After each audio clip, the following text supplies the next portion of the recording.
প্রিয় ভাই ও বোনেরা, আপনারা সৌন্দর্য নিয়ে খুব ব্যস্ত।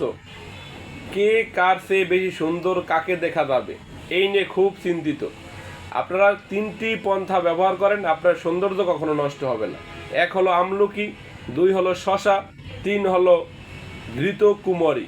ঘৃতকুমারী এবং শশা আর আমলকি যদি রেগুলার ব্যবহার করতে পারেন এবং খেতে পারেন, আপনার সৌন্দর্য সারা জীবনের জন্য ভালো থাকবে।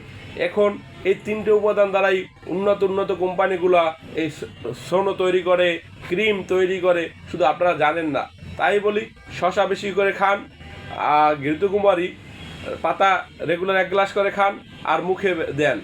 আর হইলো আমলকি রেগুলার রাত্রে তিনটে আমলকি আর সকালে 3টে আমলকি কাঁচা একটানায় খেতে থাকেন, 6 মাস খান, দেখেন আপনার স্কিন মাশাআল্লাহ, আপনার স্কিন খুব সুন্দর লাগবে, আপনাকে দেখতে খুব ব্রাইট, অর্থাৎ উজ্জ্বলতা, আপনার বডির ভিতরে, চেহারার ভিতরে উজ্জ্বলতা বৃদ্ধি পাবে।